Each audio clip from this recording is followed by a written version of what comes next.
In Colombia, the national strike action continued this Thursday to protest against the tax reform bill and escalating violence in the country.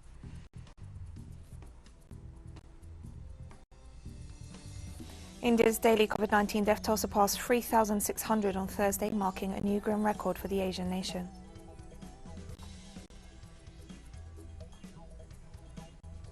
China has launched the first module of a new permanent space station as part of its ambitious space program.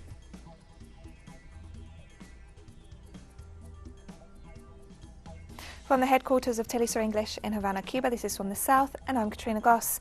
And before we start this news brief, we would like to welcome viewers joining us from St. Lucia and also from St. Vincent and the Grenadines, where teleSUR English is now available on the cable TV system. We hope you enjoy our programming, and we also invite you to follow us on our website and our social media pages. Welcome.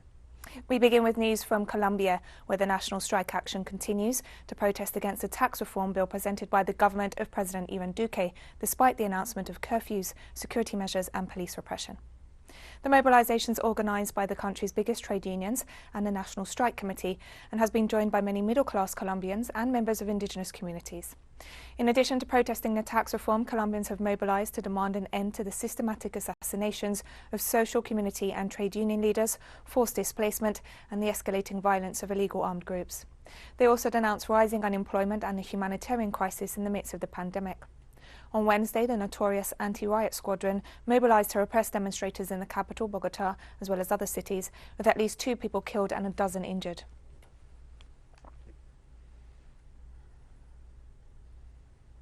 And staying in Colombia, National Officer of the Central Union of Workers, Fabio Arias, stressed that the protests will continue, and despite a government ban, workers will mobilize on May Day.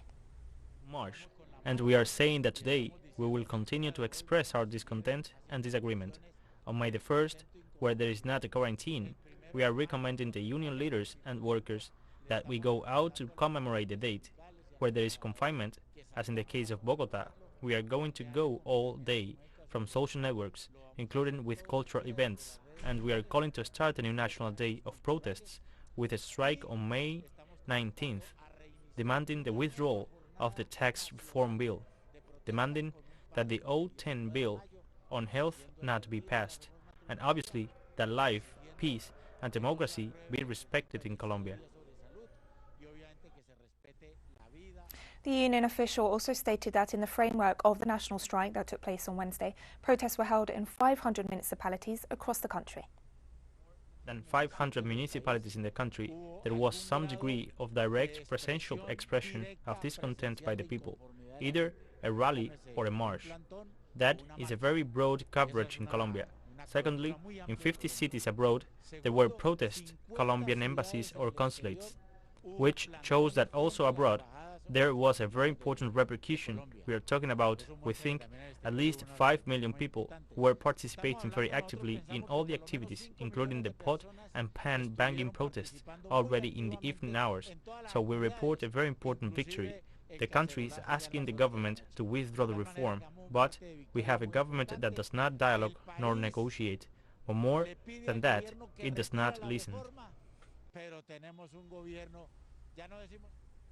Argentina's government has condemned the launching of missiles by British authorities in the Malvinas Islands as part of military maneuvers in illegitimately occupied Argentine territory. President Alberto Fernandez reiterated that the military exercises constitute an unjustified show of force and deliberately ignored the appeals contained in numerous resolutions of the United Nations and other international organizations. The president stressed the urgent need to resume negotiations in order to find a peaceful and definitive solution to the territorial dispute over the sovereignty of the Malvinas Islands. The Argentine government also announced it would denounce the events before the UN Secretary General and the International Maritime Organization. On Wednesday, Peruvian police used tear gas to evict several families who had settled on land in the department of Lima.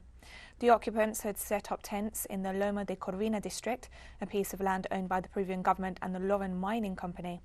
According to reports, 2,700 officers violently dispersed the families during a raid of the area. The occupants are poor families who've been left unemployed and without economic aid during the COVID-19 pandemic, who built the settlements after losing their homes because they're unable to pay rent.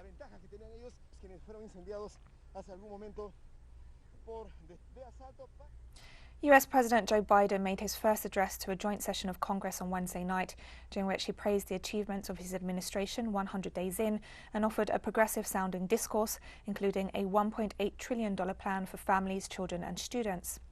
During his speech, Biden claimed to be looking to sustain economic growth following the passage of his COVID relief and stimulus plan as the country recovers from the pandemic.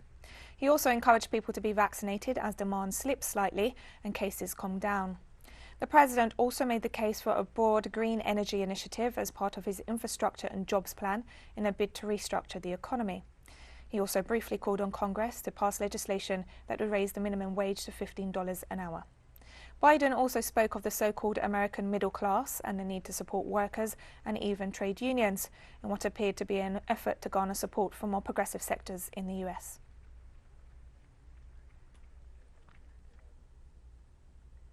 And in his first address to Congress this Wednesday, US President Joe Biden spoke of a need to unite society and pledged to rebuild trust in the law and root out racism from the justice system. The comments come as the country continues to see high rates of police brutality and killings of African Americans. We have to come together to rebuild trust between law enforcement and the people they serve, to root out systemic racism in our criminal justice system, and to enact police reform in George Floyd's name that passed the House already. I know Republicans have their own ideas and are engaged in a very productive discussions with Democrats in the Senate. We need to work together to find a consensus. But let's get it done next month, by the first anniversary of George Floyd's death. And President Joe Biden also called for higher taxes on wealthy Americans and corporations as he seeks ways to pay for his spending proposals aimed at improving infrastructure and creating jobs. Let's start with what I will not do. I will not impose any tax increase on people making less than $400,000. But it's time for corporate America and the wealthiest 1% of Americans to just begin to pay their fair share. Just their fair share. And we'll be right back after this very short break, so don't go away.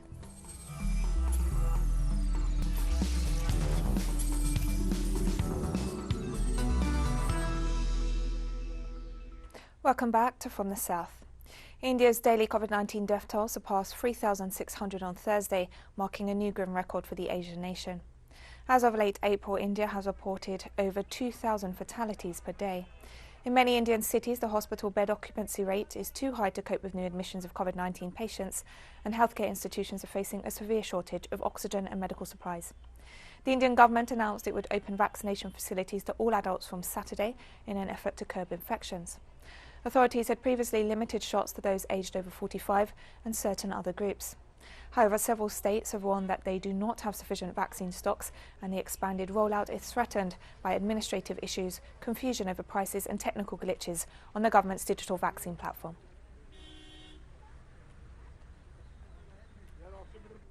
And as an attempt to alleviate India's severe health crisis, Russia sent emergency humanitarian aid. Aircraft carrying over 22 tons of medical materials, including 20 pieces of equipment for oxygen support, 75 artificial lung ventilation devices, 150 medical monitors, and 200,000 packages of drugs for treatments against COVID-19 landed at the Indira Gandhi International Airport.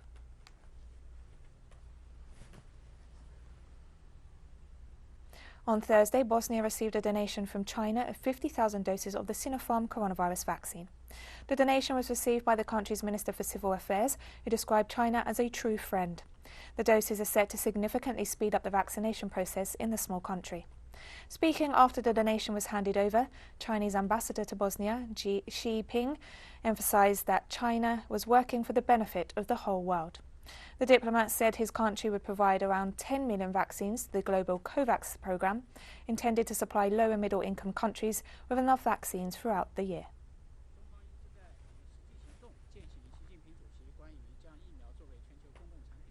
In Uruguay, health authorities confirmed the presence of the Brazilian P1 variant of COVID-19. After analysing 493 samples, representatives of the Ministry of Public Health and other institutions forming part of the coronavirus monitoring group explained that the presence of the Brazilian variant was detected in 89% of samples. Experts indicated that this strain mainly affects the youngest. To date, Uruguay's national emergency system has reported just over 193,000 infections and almost 2,500 deaths. Having reported very low case numbers in the first year of the pandemic, Uruguay has recently seen a surge in cases, pushing its health system to the limit.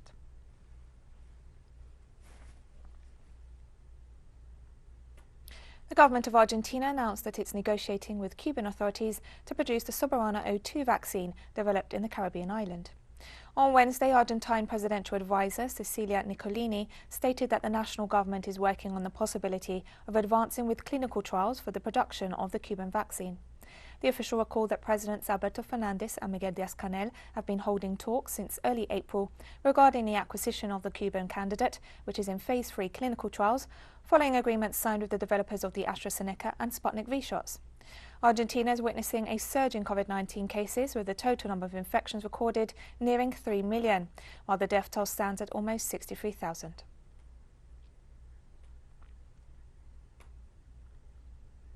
People in the Uruguay Sustainable Development Reserve in the Brazilian Amazon are being vaccinated against COVID-19 with the support of private NGO, the Sustainable Amazon Foundation.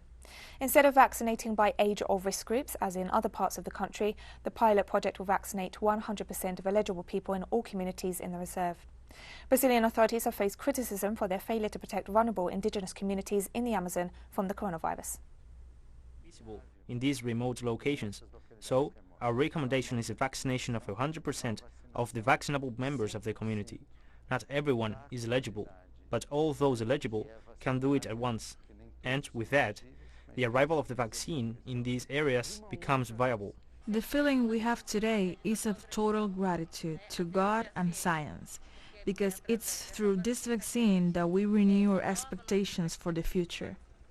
United Nations Secretary General Antonio Guterres on Wednesday said that the pandemic poses a threat to press freedom. Guterres was addressing an online discussion in a lead-up to World Press Freedom Day on May 3rd. The past year have reminded us that access to reliable information is more than just a basic human right. It can also be a matter of life and death. The COVID-19 pandemic has been accompanied by an enormous concurrent infodemic.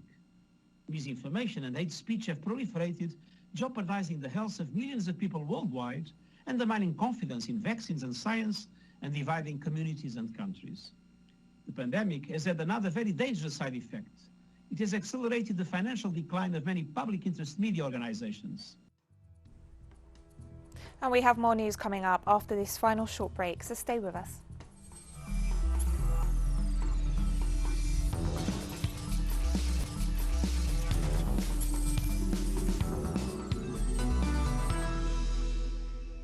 Welcome back to From the South. China has launched the first module of a new permanent space station as part of its ambitious space program. The core module of the station was sent into space on Thursday, initiating a series of key launch missions that aim to complete its construction by the end of next year.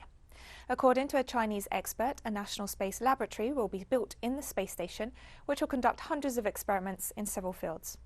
The only space station currently in orbit is the International Space Station, from which China is excluded. So far, China has sent 2 previous space stations into orbit, the Tiangong-1 and Tiangong-2, which were trial stations of simple modules that allowed only relatively short stays by astronauts.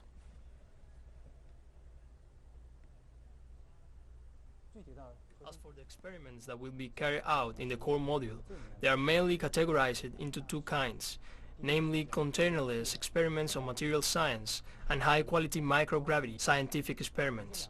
Both of these experiments require intensive participation of the astronauts. For instance, after the completion of the experiment on one batch of samples in a rack for containerless material scientific experiment, the astronauts should put new samples into the rack. Carrying out the task of the core module means we will take a fundamental and critical step in space science application of the space station. We will actually verify the general key technologies for the space station.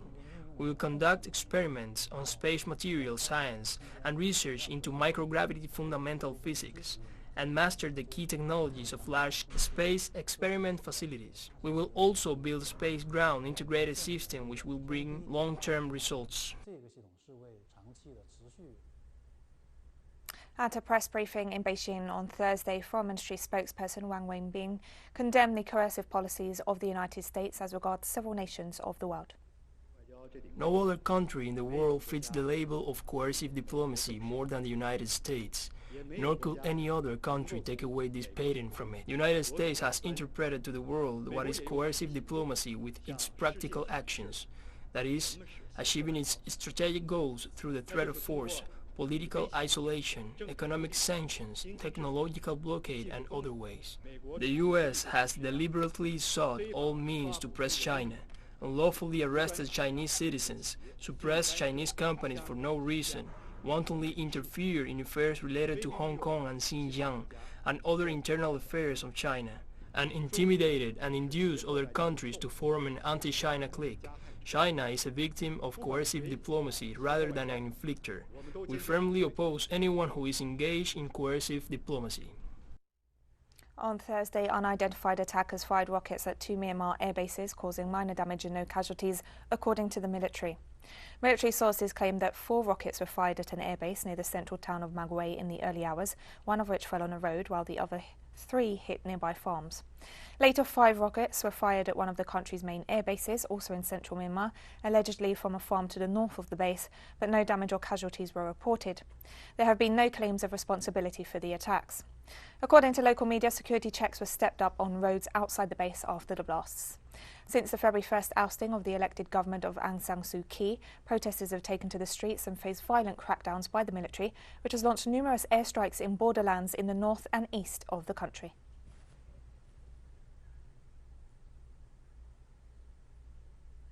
In Syria, the Supreme Constitutional Court received the ballot box containing the votes of members of parliament for the applicants seeking to run in the upcoming presidential elections.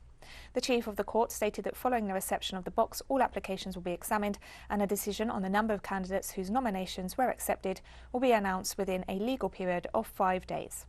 According to Syrian election law, in order to run for president, hopefuls must secure the written support of at least 35 members of parliament.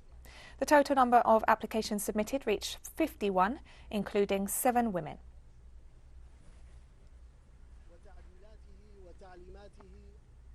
On Thursday, United Nations Secretary-General Antonio Guterres said that talks between Greek and Cypriot leaders have failed to find common ground in resolving the decades-old division of the island of Cyprus. The talks were attended by the Greek Cypriot leader Nikos Anastasiades, Turkish Cypriot leader Ersin Tatar, and the foreign ministers of Greece, Turkey and the United Kingdom, plus representatives of the UN. Guterres travelled to Geneva to oversee the 3 days of informal talks, but so far the leaders have not overcome their differences. The UN is trying to mediate a deal for the eastern Mediterranean island after nearly 6 decades since it first deployed peacekeepers.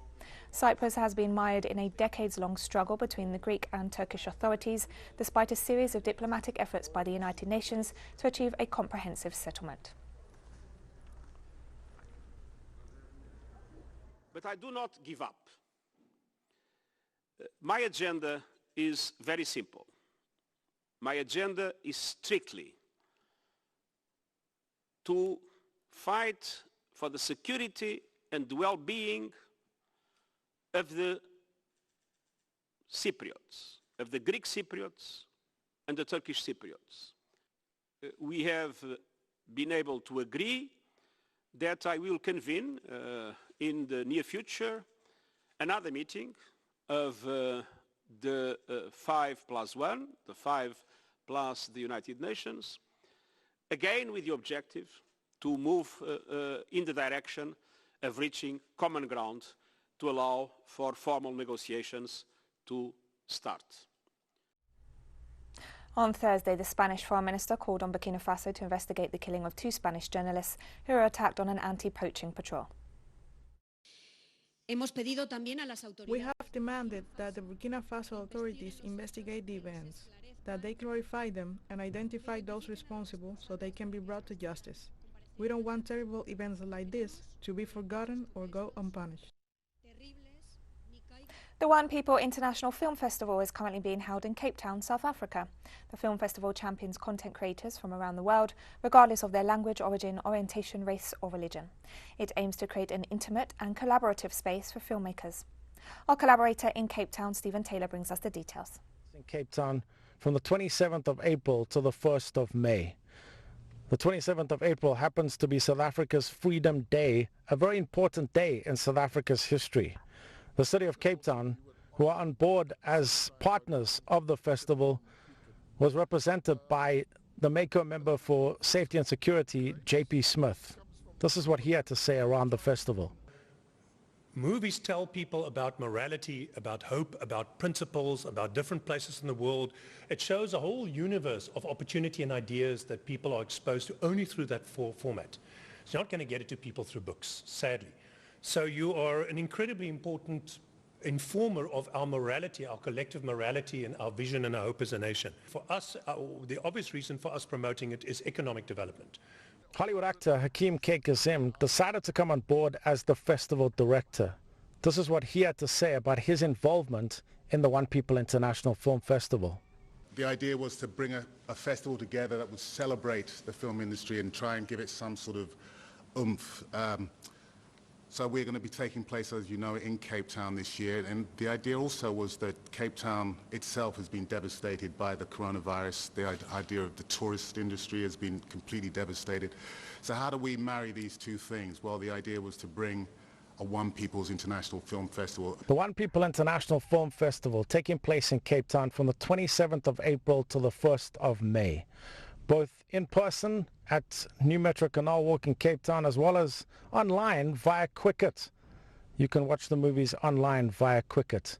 Movies like Another Round, which just won an Oscar award for the best foreign film, and also the Khoi Khoi Saga, which is a story about the indigenous people of Cape Town. For teleSUR News in Cape Town, I'm Stephen Taylor. And we've come to the end of this news brief, but remember you can find these and many other stories on our website at telesurenglish.net. You can also follow us on social media. We're on Facebook, Twitter, Instagram and Telegram. For teleSUR English, I'm Katrina Goss. Thank you for watching.